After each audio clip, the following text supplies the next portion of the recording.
लेखापढ़ा जानी नथिबारु पद हराइले सरपंच दायित्व नेले नायब सरपंच।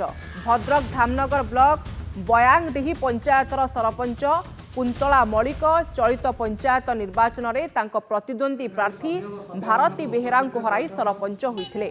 जणे सरपंचक योग्यता हिसाब से ओडिया पढ़ी लेखिपारुथिबा दरकार हेले कुंतला ओडिया पढ़ी लेखिपारु नथिबा नै धामनगर कोर्ट को द्वारस्थ होइथिले प्रतिद्वंदी प्रार्थी भारती। तेबे कुंतला कोर्ट रे पाठ पढ़ुआ नहीं सब्यस्त करि नथिले तेणु कोर्ट तांको सरपंच पद रद्द करने जिलापाल को निर्देश देइथिले। परे कुंतला हाईकोर्ट रे पहुंचीथिले भी निजको पाठ पढ़ुआ सब्यस्त करि नथिले। शेषरे निज सरपंच पद हराइछंती कुंतला मलिक।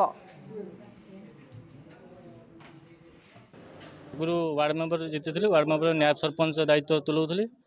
एबे सब कलेक्टर अनुसार सब कलेक्टर चिठी अनुसार मत दायित्व तुलाई। पूर्व सरपंच थे कौन शिक्षागत योग्यता कम था जहाँफल से केस चलता कोर्ट रे तो ताकू कोर्ट राय हिसाब से सब कलेक्टर चिठी अनुसार सरपंच दायित्व दिया मत। निर्वाचित घोषित होते जो सरपंच कुंतला मलिक शिक्षागत योग्यता कम थी मान्यवर कोर्ट को आश्रय नहीं कि आम केस लड़ू।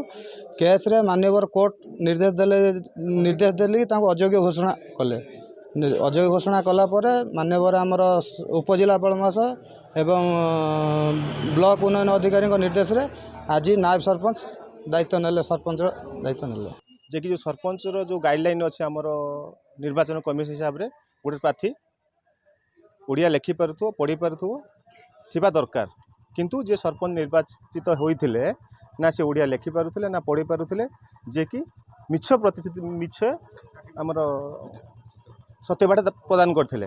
पर स्टेप रे आमे ताकू तदंत कलु जे कि सत्यवाद देते संपूर्ण मिछ सेति पई भारती बेहेरा जे कि तांको प्रतिद्वंदी करथिले से धामनगर कोर्ट रे केस कला परे से कुंतला मलिक से केस रे हारिले।